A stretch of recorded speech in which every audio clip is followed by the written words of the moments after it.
নবীজি সাল্লাল্লাহু আলাইহি ওয়াসাল্লাম ইরশাদ করেন, কুল্লু গুলামিন রহিনুন বিআকিকাতি তুযবাহু আনহু ইয়াউমি সাবিহি ওয়া ইউহলাকু রাসহু ওয়া ইউসাম্মা, জোরে বলি সুবহানাল্লাহ। আমার নবীজি বলেন, কুল্লু গুলামিন রহিনুন বিআকিকাতি, প্রত্যেকটা আদম সন্তান যখন জন্মগ্রহণ করবে ওই মানুষটার জন্য, ওই সন্তানটার জন্য আকিকা করাটা হলো সুন্নাহ, বলি সুবহানাল্লাহ। তুযবাহু আনহু ইয়াউমি সাবিহি, কোন দিনে আপনি আকিকা করবেন, কততম দিনে আপনাকে আকিকা করতে হবে? আল্লাহ রাসূল বললেন ৭মতম দিন। সন্তান যখন আসলো দুনিয়াতে, আসার পরে ১-২ করে গণনা করে যেদিন ৭ম নাম্বার দিন হবে, ওই দিন আপনার উপরে আমার উপরে সুন্নত হলো ওই সন্তানের জন্য আকিকা করা, বলে সুবহানাল্লাহ। ওয়া ইউহলাকু রাসহু, আল্লাহ রাসূল বলেন ওয়া ইউহলাকু রাসহু, যেই সন্তান দুনিয়াতে আগমন করলো ওই সন্তানের যখন বয়স ৭ দিন হয়ে যায়, তার মাথার ভিতরে যে চুল থাকে সামান্য পরিমাণে চুল, ওই চুলটা তুমি তখন সেই চুলটাকে কেটে দাও, বলি সুবহানাল্লাহ। ৩ নাম্বার ওয়া ইউসাম্মা, এরপরে তোমরা তার একটি সুন্দর নাম রেখে দাও, বলি সুবহানাল্লাহ। আমাদের আলোচনার বিষয় ছিল সন্তানদের প্রতি বাবা এবং মা হিসাবে আমাদের কিছু দায়িত্ব এবং কর্তব্য আছে। যেই দায়িত্ব এবং কর্তব্য যদি আমরা পালন করে অক্ষরে অক্ষরে পালন করতে পারি, তাহলে আর কোনোদিন মনে হয় না হুজুরের কাছে, কোনো মানুষের কাছে, কোনো এমপির কাছে, কোনো মেম্বারের কাছে, কোনো চেয়ারম্যানের কাছে সন্তানের পক্ষে, সন্তানের বিপক্ষে নালিশ নিয়ে, সন্তানের বিপক্ষে একটা বিচার দাবি করে এটা কোনো হুজুরের কাছে যাওয়া লাগবে না। জোরে বলে লাগবে না। যদি আমরা আমাদের সেই দাবিগুলো বাস্তবায়ন করতে পারি, আর যদি বাস্তবায়ন না করতে পারি, আমাদের দাবিগুলো যদি বাস্তবায়ন না করতে পারি, সন্তানের প্রতি যে কর্তব্যগুলো আছে সেটা যদি আমরা আদায় না করি, তাহলে সন্তান বড় হওয়ার পরে বাবার কথা শুনবে না, মার কথা শুনবে না।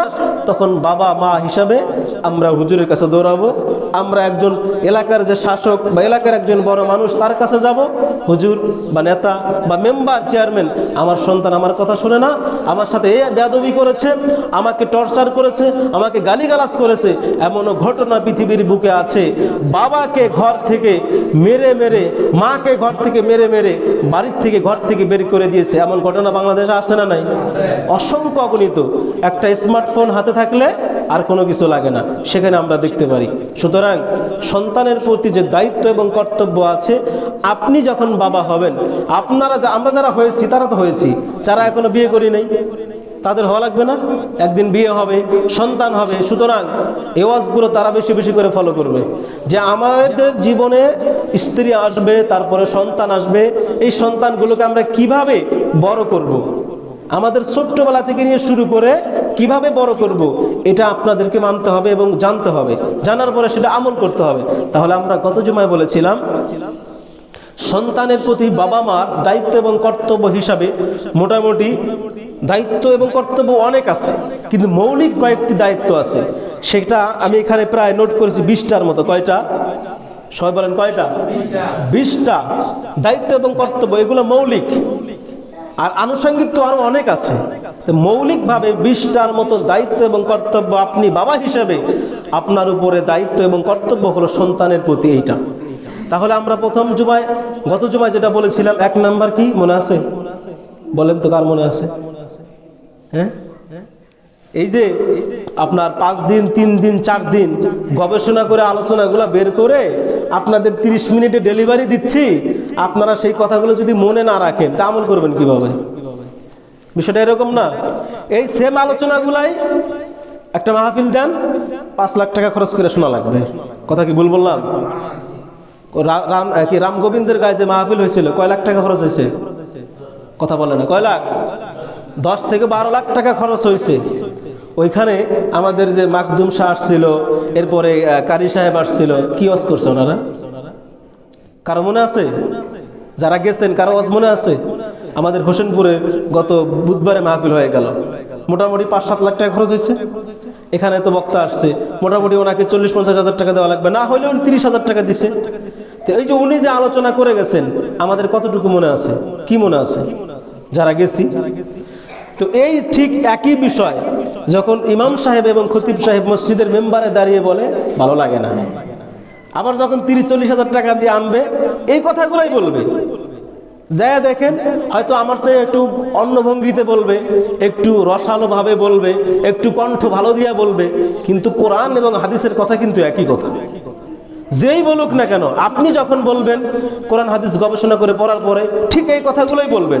হয়তো আপনি আপনার মতো বুঝাবেন, আমি আমার মতো বুঝাবো, একজন বক্তা তার মতো বুঝাবে, কিন্তু কথাগুলো সেম একই কথা। এখানে শুনতেছেন না, আবার যখন 10 লাখ টাকা খরচ করে মাহফিল আনবে, ওখানে যাবেন, বসবেন, হই হুল্লোড় করবেন, কিছু শুনবেন না, আমলও করবেন না। সুতরাং এই কথাগুলো শোনার পরে আমল করার দরকার আছে না নাই? আমি বললাম আপনারা এই যে নামাজের দায়বদ্ধতা হিসাবে আসলেন কতক্ষণ পর্যন্ত, অর্থাৎ 1টা 30 পর্যন্ত এর মধ্যে নামাজ শুরু হবে। তো এতক্ষণ পর্যন্ত চিন্তা করতেছেন যে হুজুর কি বলে বলুক, নামাজের সময় হবে, নামাজ পড়ে চলে যাব, হুজুর যা বলছে শুনছি, শেষ। এরকম নিয়াত করলে হবে? সবাই বলেন এরকম নিয়াত থাকলে হবে? আমলের নিয়াত না থাকলে কাজে আসবে?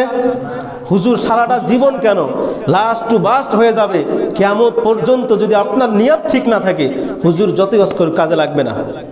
আমি এর আগে এক জুমায় মনে হয় বলছিলাম যে বক্তা যারা হবে, যারা ইমাম হবে, যারা খতিব হবে, এদের উদ্দেশ্য হবে কিসের জন্য? আমি যে কথাগুলো বলছি হেদায়েতের উদ্দেশ্য, অর্থাৎ আমার নবী যেই ভূমিকায় কথা বলেছেন সেই ভূমিকায় আমাদের কথা বলতে হবে।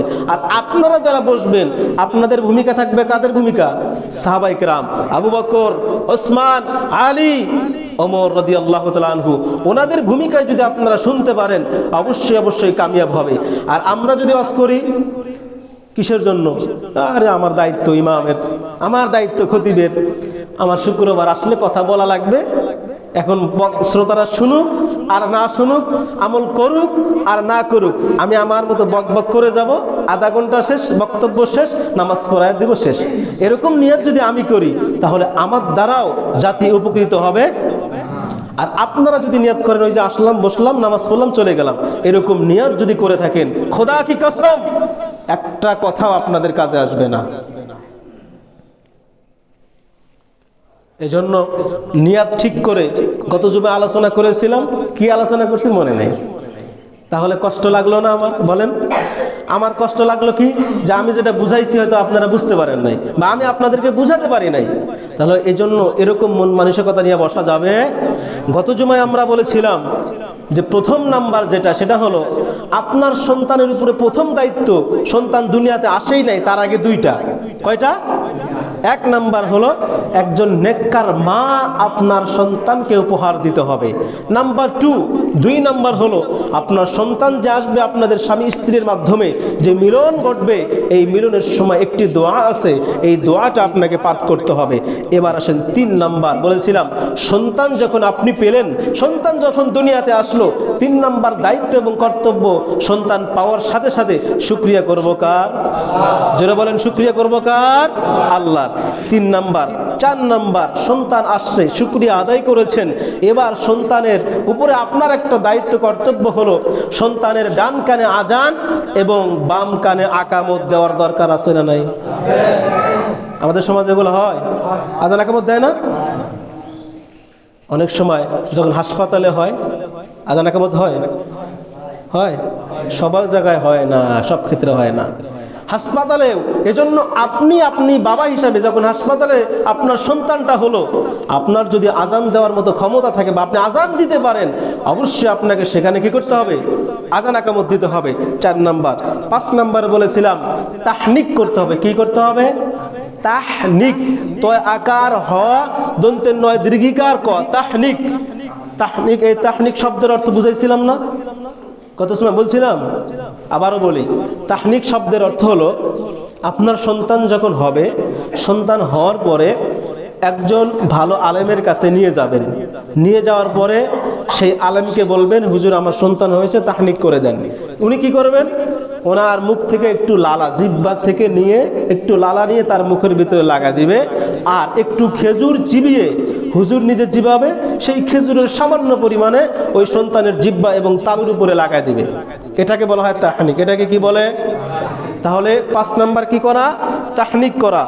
6 নম্বর বলেছিলাম যে সন্তান হয়েছে, সব কিছু করেছেন, এবার 6 নম্বর আপনার সন্তানকে দুধ পান করানোর ব্যবস্থা করিয়ে দিতে হবে। বলেন সুবহানাল্লাহ। তাহলে এই যে গত জুমায় 6টা বলেছিলাম, কয়টা? সবাই একটু আমার দিকে মনোযোগ দেন। গত জুমায় কয়টা বলছিলাম? আরো জোরে, কয়টা? 6টা বলছিলাম যে আপনার সন্তান হয়েছে, এই সন্তানের প্রতি আপনার দায়িত্ব এবং কর্তব্য হলো 20টা। কয়টা আছে? 20টার ভিতরে গত জুমায় বলেছিলাম 6টা, 1 থেকে 6 পর্যন্ত বললাম। এবার আমি সামনে জুমায় আপনাদের আমি এক্সাম নিব। সামনে জুমায় কি নিব? আর এভাবে ছাড় দেওয়া হবে না। মানে আমি আলোচনা করে যাব 30 মিনিট 40 মিনিট, আপনারা শুধু শুনেই যাবেন, আর কোনো মনে থাকবে না, আমলও করবেন না, এসব আর চলবে না। সামনের জুমায় থেকে এক্সাম হবে। আমি যা আলোচনা করব প্রত্যেক জুমা, আজকে যেটা করব পরের জুমা আপনাদের কাছে আমি সেটা নিব, ব্যাক টু ব্যাক। আমি যা বলবো আপনাদের কাছ থেকে সেটা আমি ফিডব্যাক নিব। আপনারা যদি সেটা না মনে রাখতে পারেন, 1 সপ্তাহ পরে মনে রাখতে পারতেছেন না, তাহলে আবার আপনার 1 মাস পরে, 2 মাস পরে, 1 বছর পরে কিভাবে মনে রাখবেন? এরকম নিয়ত থাকলে চলবে না। এখন থেকে পাকাপুক্ত নিয়ত করে বসবেন যে হুজুর যা বলবে কোরআন হাদিসের বাইরে কিছু বলেন। আমি আপনাদের মসজিদে জয়েন করেছি প্রায় 5 মাসের বেশি হলো মনে হয়, 4 থেকে 5 মাস। আজ পর্যন্ত যে কয়টা জুমা পড়িয়েছি বলেন তো, আমি কোরআন এবং হাদিস অর্থাৎ পাই টু পাই আয়াত এবং হাদিস ছাড়া আলোচনা করছি? আমি শুরুতেই আমাদের সভাপতি সাহেব মনে হয় 1 জুমায় দাঁড়ায় বলছিল, আমি ওনাকেও বলছিলাম, সবাইকে উদ্দেশ্য করে বলছিলাম যে আলহামদুলিল্লাহ আপনাদের দোয়ায় আমি পয়েন্ট ভিত্তিক এবং কোরআন হাদিস ছাড়া কোনো কথা বলি না, এবং আপনারা পেয়েছেন আলহামদুলিল্লাহ। আমি যে কয়টা জুমা পড়িয়েছি পয়েন্ট ভিত্তিক কথা বলছি, পয়েন্ট ভিত্তিক ছাড়া কোনো আলোচনা করি নাই। তাহলে আপনারা যদি মনে না রাখেন, তো এটা তো আমার ব্যর্থতা যে আমি আপনাদের বুঝাতে পারি না। এজন্য আজকে আবারও বলছি, একেবারে খাঁটি নিয়ত করেন, ইখলাসের নিয়ত করেন যে আমরা এখন থেকে যাহা শুনবো আমল করার চেষ্টা করবো ইনশাআল্লাহ। তাহলে বলছিলাম সন্তানের প্রতি বাবা মা হিসাবে দায়িত্ব কয়টা? 20টা। সবাই বলেন কয়টা? 1 থেকে 6 নাম্বার পর্যন্ত চলে গেছে। আমরা 6 নম্বরে বলেছিলাম যে মায়ের বুকের দুধ সন্তানকে পান করাতে হবে। এবার আসেন 7 নাম্বার, সন্তানকে যখন হলো, সন্তানের আপনার আকিকা করতে হবে এবং মাথার চুল ফেলে দেওয়া লাগবে। কি করতে হবে? আকিকা এবং চুল ফেলে দিতে হবে। এটা কয় দিনে করবেন? আকিকা এবং চুল ফালানো এটা কয় দিনে করবেন? সে হাদিস এসেছে, দেখেন আমার ভাইয়েরা, গভীর মনোযোগ। নাসাই শরীফের 4220 নম্বর হাদিসের ভিতরে আল্লাহ রাসূল সাল্লাল্লাহু আলাইহি ওয়াসাল্লাম জানিয়ে দিয়েছেন, আন সামুরা ইবনে জুনদুব রাদিয়াল্লাহু তাআলা আন, সামুরা ইবনে জুনদুব রাদিয়াল্লাহু তাআলা আনহু হাদিসটি বর্ণনা করেছেন। তিনি বলেন, আন রাসূলিল্লাহি সাল্লাল্লাহু আলাইহি ওয়াসাল্লাম قال, নবীজি সাল্লাল্লাহু আলাইহি ওয়াসাল্লাম ইরশাদ করেন, কুল্লু গুলামিন রহিনুন বিআকিকাতি তুসবাহু আনহু ইয়াউমি সাবিহি ওয়া ইউহলাকু রাসহু ওয়া ইউসাম্মা। জোরে বলি সুবহানাল্লাহ। আমার নবীজি বলেন, কুল্লু গুলামিন রহিনুন বিআকিকাতি, প্রত্যেকটা আদম সন্তান যখন জন্মগ্রহণ করবে, ওই মানুষটার জন্য, ওই সন্তানটার জন্য আকিকা করাটা হলো সুন্নাহ। বলি সুবহানাল্লাহ। তুসবাহু আনহু ইয়াউমি সাবিহি, কোন দিনে আপনি আকিকা করবেন? কততম দিনে আপনাকে আকিকা করতে হবে? আল্লাহ রাসূল বললেন ৭মতম দিন। সন্তান যখন আসলো দুনিয়াতে, আসার পরে 1, 2 করে গণনা করে যেদিন ৭ম নাম্বার দিন হবে, ওই দিন আপনার উপরে আমার উপরে সুন্নত হলো ওই সন্তানের জন্য আকিকা করা। বলে সুবহানাল্লাহ। ওয়া ইউহলাকু রাসহু, আল্লাহ রাসূল বলেন ওয়া ইউহলাকু রাসহু, যেই সন্তান দুনিয়াতে আগমন করলো, ওই সন্তানের যখন বয়স 7 দিন হয়ে যায়, তার মাথার ভিতরে যে চুল থাকে, সামান্য পরিমাণে চুল, ওই চুলটা তুমি তখন সেই চুলটাকে কেটে দাও। বলি সুবহানাল্লাহ। 3 নাম্বার ওয়া ইউসাম্মা, এরপরে তোমরা তার একটি সুন্দর নাম রেখে দাও। বলি সুবহানাল্লাহ। তাহলে আমার রাসূল শিখিয়ে দিয়ে গেছেন।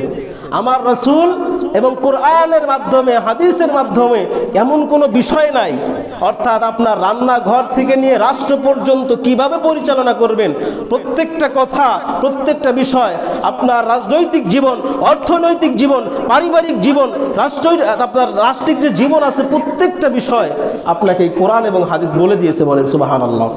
তাহলে সন্তানের আকিকা করতে হবে কততম দিনে? 7 নম্বর দিনে, অর্থাৎ 7ম দিনে, 1 সপ্তাহ হওয়ার পরে আপনার সন্তানের আকিকা করতে হবে।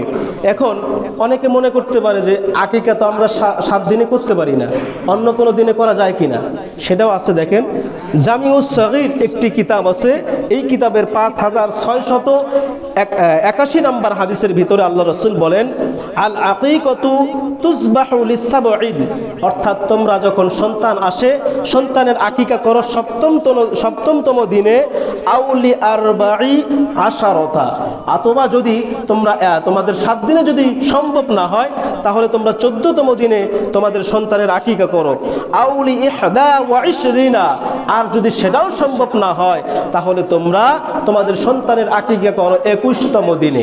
তাহলে কয়টা মত পেলাম? সবাই বলেন কয়টা মত পেলাম? 3টা। 7 দিনে, 14 দিনে, 21 দিনে। আবার বলি, 7 দিনে, 14 দিনে, 21 দিনে। এখন এটাও যদি সম্ভব না হয়, আল্লাহ রাসূল সর্বশেষ বলে দিলেন, তোমার তখন সামর্থ্য হয় নাই, তখন তোমার সামর্থ্য নাই, তখন তুমি দিতে পারতেছো না, এজন্য যখন তুমি সময় পাও, যখন তোমার সময় হবে, ওই সময় তোমার সন্তানের আকিকা করাও। বলি সুবহানাল্লাহ। ছেলে হলে কয়টা, মেয়ে হলে কয়টা আকিকা দিবেন, এই কথাটাও দেখেন আল্লাহ রাসূল জানাই দিয়ে গেছেন। তিরমিজি শরীফ 1513 নম্বর হাদিসের ভিতরে বিশাল লম্বা একটি হাদিস, ইউসুফ ইবনে মাহাফ রহিমাহুল্লাহ তিনি বলেন, কিছু লোক হাফসা রাদিয়াল্লাহু তাআলা আনহার কাছে গেলেন, তার কাছে গিয়ে জিজ্ঞাসা করলেন কি সম্পর্কে? আকিকা সম্পর্কে। তিনি বললেন যে আকিকা ছেলে হলে আমরা কয়টা পশু দিয়ে করব, আর মেয়ে হলে কয়টা পশু দিয়ে করব। এই বিষয়টা যখন জানতে চাইলেন, হাফসা বিনতে আব্দুর রহমান তিনি জানায়া দিলেন, তিনি বললেন, আমরা আম্মাজান হযরতে আয়েশা রাদিয়াল্লাহু তাআলা আনহাকে সেম প্রশ্ন করেছিলাম যে আমাদের সন্তান যখন আসবে, দুনিয়াতে আগমন করবে, ওই সন্তানের আকিকা আমরা যে করব, এটা কয়টা ছাগল দিয়ে করব, ছেলের জন্য কয়টা, মেয়ের জন্য কয়টা? আয়েশা রাদিয়াল্লাহু তাআলা আনহা বলেছিলেন যে আল্লাহর রাসূল সাল্লাল্লাহু আলাইহি ওয়াসাল্লাম তিনি আমার যে হাসান যখন জন্মগ্রহণ করলো, হাসানের জন্য আল্লাহর রাসূল সাল্লাল্লাহু আলাইহি ওয়াসাল্লাম 2টা ছাগল দিয়ে আকিকা করেছে। বলেন সুবহানাল্লাহ। তিনি বললেন শুধু তাই না, মেয়ে যখন হবে, মেয়ের জন্য করবা 1টা দিয়ে, আর ছেলে যখন হবে 2টা দিয়ে। বলি সুবহানাল্লাহ। এখন প্রশ্ন, 1টা দিয়ে করলে কি হবে না? কথা বলে না, হবে কি হবে না? হবে, অবশ্যই হবে। তবে সুন্নত তরিকা এবং সুন্নত পদ্ধতি হলো ছেলের জন্য 2টা ছাগল, মেয়ের জন্য কয়টা? সবাই বলেন, ছেলের জন্য কয়টা, মেয়ের জন্য 1টা। মনে থাকবে তো ইনশাল্লাহ? আবার সামনে আসেন, আপনার সন্তানের আকিকা শেষ, 7ম দিনে আরেকটা কাজ আছে, চুল ফেলে দেওয়া। কি করতে হবে? মাথার চুল ফেলে দিলেন। এখন 7ম দিনে অনেকে চিন্তা করে, আমাদের সমাজের ভিতরে একটা ভ্রান্ত আকীদা আছে যে 7ম দিনে নাকি মাথার চুল ফেলে দিলে সন্তানের মাথায় আঘাত পায়। বলেনি এটা? কথা বলে না, বলে না? আল্লাহর রাসূলের উপরে, আল্লাহ রাসূল যেটা বলছেন তার উপরে কেউ কোনো কথা বললে সেটা মানা যাবে? আর আল্লাহ রাসূল যেটা বলছেন এর চাইতে বড় বিজ্ঞান আর হতে পারে? আল্লাহ এবং আল্লাহ রাসূল যা বলছেন এর উপরে কোনো বিজ্ঞান, অর্থাৎ বিজ্ঞান বলেন, সায়েন্স বলেন, চিকিৎসা বিজ্ঞান বলেন, যাহা কিছু বলেন না কেন, প্রত্যেকটার সৃষ্টি উৎপত্তি কোথা থেকে? কোরআন থেকে, হাদিস থেকে, তাই না? তাহলে কোরআন হাদিসে যেটা আছে এটার উপরে যদি কেউ বলে আল্লাহ রাসূল বললেন তোমরা 7ম দিনে চুল ফেলে দাও, আর আমরা তাকাব্বুরি দেখাইলাম, আমরা নিজেকে বড় মনে করলাম, আমরা বড় জ্ঞানী হয়ে গেলাম, আমরা বললাম কি যে না, 7 দিনের চুল ফালানো যাবে না। কেন? সন্তানের মাথায় আঘাত লাগবে, মাথা নষ্ট হয়ে যাবে। আমার কথা সঠিক না আল্লাহ রাসূলের কথা সঠিক? সবাই বলেন, আমার কথা সঠিক না আল্লাহ রাসূলের কথা সঠিক? এমন একজন নবী, এমন একজন বৈজ্ঞানিক আমাদের নবী, যার ভিতরে সায়েন্সের জ্ঞান ছিল, যার ভিতরে চিকিৎসা বিজ্ঞানের জ্ঞান ছিল। এমন কোনো জ্ঞান নাই, এমন কোনো বিষয় নাই আমার নবী জানতেন না। কারণ আল্লাহ পাক রব্বুল আলামিন বলেন, ওগো নবী, এই পৃথিবীর শুরু থেকে নিয়ে শেষ পর্যন্ত আমি সমস্ত জ্ঞানগুলো আপনার ভিতরে দিয়েছি। বলেন সুবহানাল্লাহ। হাদিসে পাকের ভিতরে এসেছে, আল্লাহর রাসূল বলেন, ও দুনিয়ার মানুষ শোনো, এই পৃথিবীটা আমার কাছে কেমন জানো নাকি? এই পৃথিবীটা তোমরা যখন একটা প্লেটের ভিতরে খাবার খাও, একটা প্লেটের ভিতরে যখন তোমরা খাবার আহরণ করো, খাবার গ্রহণ করো, ওই প্লেটের এক প্রান্তে যদি খাবার থাকে তোমাদের নাগালের বাহিরে কিন্তু না, সেটা কিন্তু তোমাদের নাগালের ভিতরে। বুঝে বলেন ঠিক কিনা? আমরা যখন কোনো খাবার খাই প্লেটের ভিতরে, প্লেটের যদি ওই প্রান্তে হয় তা আমরা কিন্তু হাত দিয়ে খাবারটাকে ধরে আনতে পারি, আবার সেখান থেকে নিয়ে তরকারি নিয়ে আমরা খাবারটা গ্রহণ করি, ঠিক কিনা? এরকম ভাবে আল্লাহ রাসূল एग्जांपल দিলেন, উদাহরণ দিলেন। একটা প্লেটের ভিতরে খাবার যেমন ভাবে ওই খাবারটা তোমাদের নাগালের বাহিরে না, ঠিক এই পৃথিবীটা, গোটা পৃথিবীটা আল্লাহ পাক রব্বুল আলামিন আমার হাতের মুঠোয় দিয়েছে, বলি সুবহানাল্লাহ। আমি চাইলে এই পৃথিবীর এই প্রান্ত থেকে এই প্রান্ত পর্যন্ত দেখতে পারি, বলি সুবহানাল্লাহ। এমন ইলম, এমন জ্ঞান আমার নবীকে দেওয়া হয়েছে, বলি সুবহানাল্লাহ। তাহলে সেই নবী যা বলছেন এর উপরে আর কোনো কথা থাকতে পারে? সেটাই বলছিলাম যে চুল ফেলে দিলেন 7 দিনে। চুল ফেলে দেওয়ার পরে চুলটা কি করবেন? এই চুলটা ফেলে দেওয়ার পরে আপনি কি করবেন সে কথাটাও এসেছে তিরমিজি শরীফ 1519 নম্বর হাদিসের ভিতরে। আন আলী ইবনে আবি তালিব রাদিয়াল্লাহু তাআলা আন قال, তিনি বলেন, আক্কা রাসূলুল্লাহ সাল্লাল্লাহু আলাইহি ওয়াসাল্লাম আনিল হাসানি বিশাতিন, সুবহানাল্লাহ বলেন। ওয়াকালা ইয়া ফাতিমাতু ইহলিকি রাসাহু ওয়া তাসাদ্দাকি বিজিনাতি শা'রিহি ফিদ্দাতান, জোরে বলি সুবহানাল্লাহ। হযরতে আলী রাদিয়াল্লাহু তাআলা আনহু হাদিস বর্ণনা করেন, তিনি বলেন, আমার রাসূলকে দেখলাম। আক্কা রাসূলুল্লাহি, আমার নবীজি আল্লাহ রাসূল সাল্লাল্লাহু আলাইহি ওয়াসাল্লাম কার জন্য করলেন? ফিল হাসানি, হাসানের জন্য আল্লাহ রাসূল আকিকা করলেন বিশাতিন, একটি ছাগল দিয়ে, বলেন সুবহানাল্লাহ। বিশাতিন 2টা ছাগল দিয়ে। ওয়াকালা, এবং তিনি বললেন, ইয়া ফাতেমা, ফাতেমাকে ডেকে ডেকে বললেন, ইহলিকি রাসাহু, ও আমার মেয়ে ফাতেমা, তোমার সন্তান হাসানের মাথায় যে চুল আছে ওই চুলটাকে তুমি ফেলে দাও, অর্থাৎ চুলটাকে কেটে দাও। ওয়া তাসাদ্দাকি বিজিনাতি শা'রিহি ফিদ্দাতান, তোমার সন্তানের মাথায় অর্থাৎ হাসানের মাথা থেকে যেই চুলটা ফেলে দিলা ওই চুলটাকে তোমরা একটা পরিমাপ দাও, পরিমাণ অনুযায়ী ওই চুলের যে পরিমাণ হবে সমপরিমাণ রূপ্য তুমি আল্লাহর রাস্তায় সদকা করে দাও, বলি সুবহানাল্লাহ। এরকম নিয়ম আমাদের সমাজে আছে? হ্যাঁ, সবাই করছেন? বলেন, সবাই করছেন? হ্যাঁ, নিয়ম আছে কিন্তু সবাই করি না। আল্লাহ রাসূল পদ্ধতি শিখায় দিলেন কিন্তু আমরা মানি না, অথচ দাবি করে আশিকে রাসূল, দাবি করে আমি অমুক, আমি বিশাল কিছু, কিন্তু আল্লাহ রাসূলের সুন্নাহ আমরা মানি। জোরে বলেন, আমরা আল্লাহ রাসূলের সুন্নাহ মানি? আমার ভাইয়েরা, 9 নাম্বার, চুল ফেলে দিলেন। এবার আপনার সন্তানের জন্য সুন্দর একটি নাম নির্ধারণ করতে হবে। কেমন নাম আপনার সন্তানের জন্য নাম নির্ধারণ করবেন, সেই নামটা কেমন হবে আল্লাহর রাসূল সে কথাগুলো জানিয়ে দিয়ে গেছেন। আমাদের সমাজের ভিতরে সন্তানদের নাম কিন্তু ভালো দেখা যায় না। ঝন্টু, মিন্টু, পিন্টু, আছে না নাই? যারা বলেন আছে না নাই?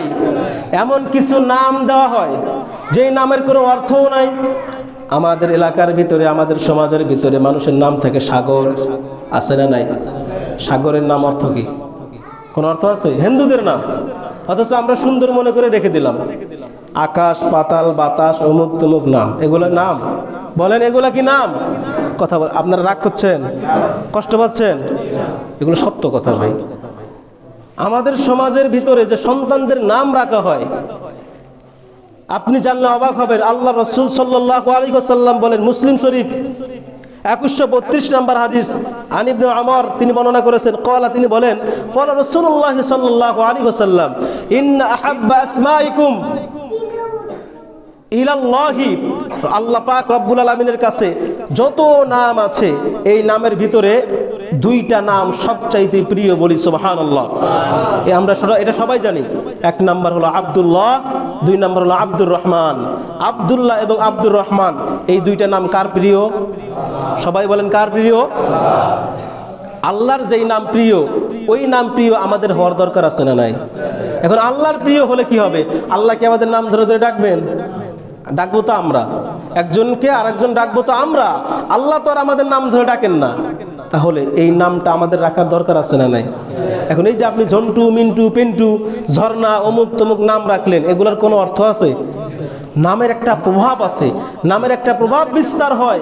ভালো নাম যদি রাখেন, ঝর্ণা, এই যে একটা নাম, একটা মাঝখান থেকে একটা কথা বলি, ঝর্ণা নামের কোনো অর্থই নাই। আর এই ঝর্ণা নামটা কি কার ছিল জানেন? বলবো নি? ঝর্ণা নাম ছিল আল্লাহ রসুলের একজন দুশমন ছিল, যে ব্যক্তিটা সবচাইতে বেশি আল্লাহ রসুলকে কষ্ট দিয়েছেন, ওয়ালিদ ইবনে মুগিরা, যে সরাসরি আল্লাহ রসুলকে শহীদ করার জন্য, আল্লাহ রসুলকে মারার জন্য আপনার দারুন নদওয়া যে বৈঠক হয়েছিল, সেই বৈঠকের ভিতরে সব যুবকের উপরে, শক্তিশালী যুবকদের মধ্যে এই আপনার ওয়ালিদ ইবনে মুগিরা ছিল একজন যুবক। সে দাঁড়িয়ে বলেছিল যে আমি মুহাম্মদকে কতল করব, হত্যা করব। বলেন নাউজুবিল্লাহ। এমন দুঃসাহস দেখিয়েছিল যে এই যুবক, সেই যুবকের নাম হলো ওয়ালিদ ইবনে মুগিরা। তার যে মা ছিল, তার মায়ের নাম ছিল ঝর্ণা। তখন এই ওয়ালিদ ইবনে মুগিরা সম্পর্কে যখন এই কথা বলা হয়েছে, আল্লাহ রসুলের কাছে যখন চলে গেছেন, আল্লাহ পাক রব্বুল আলামিন আয়াত নাজিল করে দিয়ে গেছেন। আল্লাহ পাক বলছেন উতুল্লিম বা'দা যালিকা জানিম, ওগো নবী, ওগো দোস্ত মুহাম্মদুর রাসূলুল্লাহ, আপনি ওয়ালিদ ইবনে মুগিরাকে জানায় দেন, সে কখনো বৈধ বাবার বৈধ সন্তান হতে পারে না, সে অবশ্যই জারজ সন্তান। বলেন আল্লাহু আকবার। যখন এই কথা বলছেন, ওয়ালিদ ইবনে মুগিরার কি মাথা ঠিক আছে? মাথা তো ঠিক নাই, মাথা গরম হয়ে গেছে। কি বলে, আমি জারজ সন্তান, আমি অবৈধ সন্তান, এই কথা বললো মুহাম্মদ। সে আরো ক্ষিপ্ত হয়ে গেছে। তখন একজন সাহাবীর সাথে সাক্ষাৎ হয়েছে। সাহাবী বলতেছে রাগ হওয়ার কিছু নাই, আগে তুমি তোমার মায়ের কাছে যাও, তোমার মায়ের কাছে আগে সংবাদটা শুনে আসো। সে চিন্তা করলো মায়ের কাছে আগে যাবো কি না, তা আবু জাহেলের কাছে গেছে। আবু জাহেলকে বলতেছে যে এরকম কথা তো বলছে মুহাম্মদুর রাসূলুল্লাহ সাল্লাল্লাহু আলাইহি সাল্লাম, তিনি এই কথা বলছেন।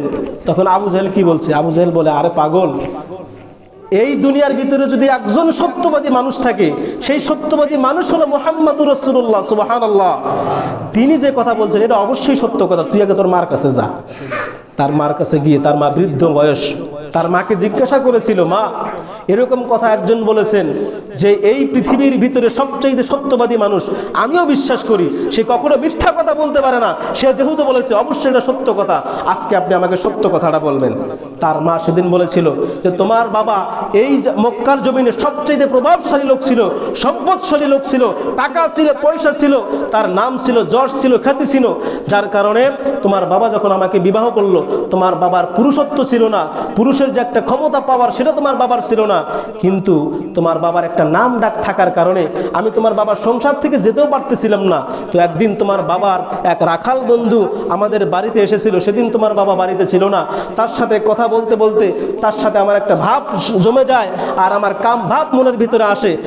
সেদিন আমি তোমার বাবার সেই বন্ধু রাখালের সাথে রাত্রি যাপন করেছিলাম, সেই রাত্রির মাধ্যমে যেই সন্তান আমার গর্ভে ধারণ করেছিল সেটি তুমি ওয়ালিদ ইবনে মুগিরা। নাউজুবিল্লাহ বলবেন না? এরকম একজন দুশ্চরিত্রা মহিলার নাম ছিল ঝর্ণা। আর এখন আমরা মুসলমানের ঘরে সন্তান হয়, আমরা আমাদের মেয়ের নাম রাখি ঝর্ণা। কষ্ট পাইলেন? কষ্ট পাইলেন? কথাগুলো কোরআন এবং হাদিসের সত্য কথা, আপনি মানলেও কিছু না, না মানলেও কিছু না। সুতরাং আমাকে বলতে হবে, সত্য আমাকে বলতেই হবে। ভাইয়েরা আমার, বলছিলাম 9 নাম্বার, আপনার সন্তানের জন্য সুন্দর নাম রাখতে হবে। 2টা নাম আল্লাহ পাক রব্বুল আলামিনের কাছে সবচাইতে প্রিয়, এবং আমি বলছিলাম একটা সন্তানের যখন উপরে নাম রাখা হয়, ওই নামের একটা প্রভাব আপনার সন্তানের উপরে পড়ে যায়। এই সম্পর্কে একটি হাদিস এসেছে, আবু দাউদ শরীফের হাদিস, 4950 নম্বর হাদিস। আল্লাহ রসুল বলেন, তাসাম্মাউ বিআসমাইল আম্বিয়া ওয়া আহাব্বুল আসমাই ইলাল্লাহি আবদুল্লাহ ওয়া আব্দুর রহমান। হাদিসের প্রথম অংশে আল্লাহ রসুল বলেন তাসাম্মাউ বিআসমাইল আম্বিয়া, জোরে বলি সুবহানাল্লাহ। আল্লাহ রসুল বলেন তাসাম্মাউ, তোমাদের সন্তানদের নাম রাখো। কি নাম? বিআসমাইল আম্বিয়া, আম্বিয়া আলাইহিমুস সালাম, তাদের যেই নামগুলো আছে সেই নামের সাথে মিলিয়ে মিলিয়ে তোমাদের সন্তানের নাম রাখো, বলি সুবহানাল্লাহ। নবী রাসূলদের নাম ইব্রাহিম, মূসা, ঈসা, আসনা নাম দাউদ আলাইহিস সালাতু ওয়াস সালাম, এই যে নাম সুলাইমান আলাইহিস সালাতু ওয়াস সালাম, এই যে নাম, এই নামগুলোর সাথে সাদৃশ্য নাম রেখে তাদের সাথে মিলাইয়া যদি আপনার সন্তানের নাম রাখতে পারেন, তাহলে সেই যে নামের একটা প্রভাব, ওই নামের প্রভাবটা আপনার সন্তানের উপরে পড়বে, বলেন সুবহানাল্লাহ। এখন আপনি যদি মনে করেন যে কোরআন অনুযায়ী নাম রাখতে গিয়া এক ব্যক্তির একটা ঘটনা বলি। তো এক ব্যক্তি ওই যে সূরা আর রহমান আছে না, কথা বলেন, আর রহমান আছে না নাই? এই সূরার ভিতরে দেখবেন ফাবি আইয়ি আলাই রাব্বিকুমা তুকাজ্জিবান, এই আয়াতটা কিন্তু অনেকবার আসছে, আছে না? তো এই আয়াতের ভিতরে তুকাজ্জিবান শব্দ আছে। এখন এই তুকাজ্জিবান শব্দটার অর্থ কি সে নিজেও জানে না। দেখছে যে কোরআনের ভিতরে এত সুন্দর একটা সূরা আর রহমান, এই সূরার ভিতরে তুকাজ্জিবান শব্দ আছে, এজন্য কি করছে, ওই সন্তানের নাম রাখছে তুকাজ্জিবান। এখন হুজুরের কাছে গেছে, বলছে হুজুর আমি আমার সন্তানের নাম রাখছি তুকাজ্জিবান। কি নাম? হুজুর বলছে কেন রাখছেন? বলছে যে কোরআনের ভিতরে বারবার আসছে, এজন্য আমি আমার নাম সন্তানের নাম রাখছি তুকাজ্জিবান। হুজুর বলতেছে আপনি কি নামের অর্থ জানেন? আমি তো জানি না, কোরআনের ভিতরে আছে এই জন্য রাখছি। তখন তিনি বললেন যে দেখেন, কোরআনের ভিতরে থাকলেই রাখা যাবে না, অর্থও মিলাইতে হবে। অর্থটা কি সেটা আপনাকে দেখতে হবে। তুকাজ্জিবান এখানে তো মিথ্যাবাদীর কথা বলা হয়েছে, তা আপনার সন্তান কি মিথ্যাবাদী? কয় না।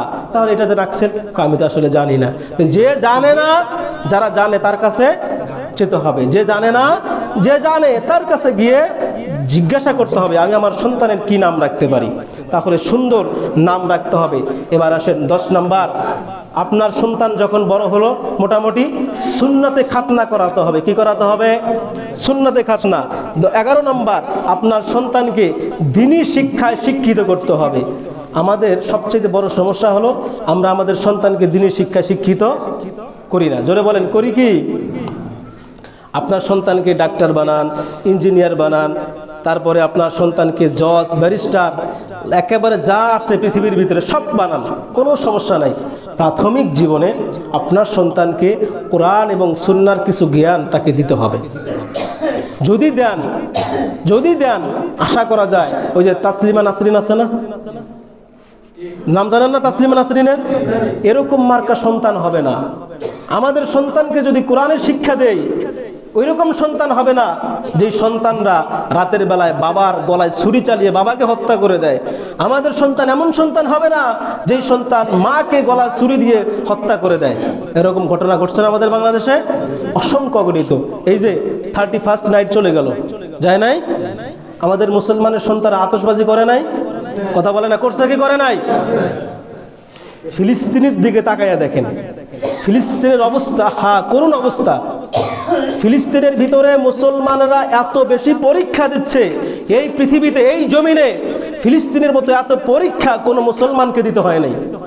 তারা যে পরীক্ষা দিচ্ছে, সর্বশেষ তাদের একটি হাসপাতাল ছিল, যারা আহত হতো ওই হাসপাতালে গিয়ে চিকিৎসা নিত। ইসরায়েল বাহিনী সেই একটা হাসপাতালও তাদের দেশে আর থাকতে দেয় নাই। ঘরবাড়ি যাহা আছে সব ধ্বংস করে দিয়েছে, সর্বশেষ হাসপাতালটাও শেষ করে দিয়েছে। তাদের আর কোনো অস্তিত্ব নাই। এখন তারা তাঁবু গেড়ে গেড়ে বিভিন্ন জায়গায় আছে। এখন বর্তমানে তাদের দেশে একটা আপনার এরকম যে শীতের একটা বৃষ্টি হচ্ছে, যার কারণে তারা সেই তাঁবুর ভিতরে থাকতে পারতেছে না, বাইরে থাকতে পারতেছে না।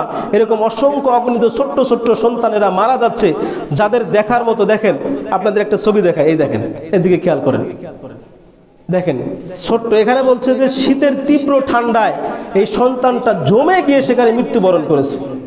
এর চাইতে কষ্ট আর কি হতে পারে? একজন বাবা, একজন মা, তার সন্তান কোলের শিশু, 2 মাস 3 মাস বয়সের একটি শিশু শীতের ভিতরে ঠান্ডায় জমে মৃত্যুবরণ করতেছে। এর চাইতে কষ্টের আর কি হতে পারে? অথচ আমাদের মুসলমানের সন্তানেরা তারা আতশবাজি করে, এরকম দিনের পর দিন তারা নামাজ থেকে দূরে, জিহাদ থেকে দূরে। অথচ ফিলিস্তিনের দিকে তাকিয়ে দেখেন, শিশুরা না খেয়ে মারা যাচ্ছে। ভিডিওগুলা দেখবেন, বর্তমানে ফিলিস্তিনের ভিডিওগুলা দেখবেন, তারা কান্নায়, তারা মানে এমনভাবে কান্না করতেছে, মানে ভিডিওগুলো দেখলেই অঝরে চোখ দিয়ে পানি চলে আসে। এমন অবস্থায় ফিলিস্তিনের মুসলমানরা, তারা এত কষ্ট করে যুদ্ধ করতেছে, এত কষ্ট করে দেশের ভিতরে টিকে আছে, ইসলামের উপরে টিকে আছে, দ্বীনের উপরে টিকে আছে। আমাদের উপরে এরকম নির্যাতন হয়? বলেন, এরকম নির্যাতন হয়েছে কখনো? এরকম নির্যাতন কোনো কিচ্ছু আসে নাই। এরপরে আমরা আল্লাহ থেকে অনেক দূরে। আপনার সন্তানকে এইরকম শিক্ষা দেন, যেই শিক্ষা দিলে ফিলিস্তিনের সন্তানদের মতো, যেই শিক্ষা দিলে ফিলিস্তিনের 10 বছরের একটা বালক বন্দুক হাতে, এবং কি বন্দুক না পেলে একটা ইট দিয়ে ইসরায়েল বাহিনীকে আঘাত করে, এরকম শিক্ষা আপনার সন্তানকে দেন। কিন্তু আমরা আমাদের সন্তানকে সেই শিক্ষা দিতে পারি নাই। এর চাইতে বড় আফসোস আর কি হতে পারে? আমি গত জুমায় বলেছিলাম, আপনার সন্তানকে যদি শিক্ষা না দেন, এই শিক্ষায় শিক্ষিত যদি না করেন, কাল কিয়ামতের ময়দানে যেদিন আপনার সন্তান জাহান্নামে যাবে, সেদিন বলবে, আল্লাহ, যেই বাবা মা আমাকে দুনিয়ার ভিতরে শিক্ষা দেয় নাই, কোরআনের জ্ঞান দান করে নাই, ইসলামের শিক্ষা আমাকে দেয় নাই, ওই বাবাকে নিয়ে আসেন, ওই মাকে নিয়ে আসেন, তার গলায় পা দিয়ে, তার বুকের উপরে পা দিয়ে আমি আজকে জাহান্নামে যাব। কষ্ট পাইলেন আপনারা? জোরে বলেন, কষ্ট পাইছেন? আপনাদের আঘাত দেওয়ার জন্য, কষ্ট দেওয়ার জন্য কথাগুলো বলি না, কোরআন হাদিস থেকে কথাগুলো বলি বুঝানোর জন্য, আমাদের দিনী ভাইগুলো বুঝুক, তারা আমল করুক, এই উদ্দেশ্যে কথাগুলো বলি। সর্বশেষ কয়েকটা ছোট ছোট বলে শেষ করে দিচ্ছি। 11 নম্বর বলেছিলাম যে দিনী শিক্ষায় শিক্ষিত করা। 12 নম্বর, আপনার সন্তানকে নামাজি বানাতে হবে। আল্লাহ রসুল বলেন, মুরু আওলাদাকুম বিসসালাহ, তোমাদের সন্তানকে নামাজের আদেশ দাও। ওয়াহুম আবনাউ সাবঈ সিনিন, যখন তাদের বয়স 7 বছর হয়। অদরিবুহুম আলাইহা ওয়াহুম আবনাউ 10 সিনিন, আর যখন তোমাদের সন্তানের বয়স 10 বছর হয়, যদি তারা নামাজ না পড়ে, তাহলে তাদেরকে আঘাত করো, প্রহার করো। এরপরে আসেন 13 নম্বর, আপনার সন্তানের সাথে কোমল আচরণ করতে হবে। অনেক বাবা আছে রূঢ় আচরণ করে, গরম মেজাজ দিয়ে সন্তানের সাথে কথা বলে না, সন্তানের সাথে কোমল আচরণ করতে হবে। 14 নম্বর, আপনার সন্তানকে পর্যাপ্ত পরিমাণে সময় দিতে হবে। যখন সময় পান আপনার সন্তানকে সেই সময়টা দিতে হবে। 15 নম্বর, আপনার সন্তান লালন পালনে বেইনসাফি করা যাবে না। ছেলেকে বেশি ভালোবাসবেন, মেয়েকে কম ভালোবাসবেন, এরকম করা যাবে না। মেয়েকে বেশি ভালোবাসবেন, ছেলেকে ভালোবাসবেন না, এরকম বেশি করা যাবে না। 16 নম্বর, সন্তানদের ছোটবেলা থেকেই পর্দা করাতে হবে। ছেলে হোক মেয়ে হোক, পর্দার শিক্ষাটা তাদেরকে দিতে হবে। 17 নম্বর, সন্তানের জন্য তাদের যেটা পরিমাণ যেটা লাগবে, যে জিনিসটা লাগবে তাদের জন্য সেটা খরচ করতে হবে। 18 নম্বর, উপযুক্ত যখন বয়স হবে, সুন্দর দেখে, ভালো দেখে, দিনদার দেখে একটি মেয়ে দিয়ে তাকে বিয়ে দিতে হবে। 19 নম্বর, সুন্দরভাবে সন্তানের ভিতরে সম্পদ বন্টন করে দিতে হবে।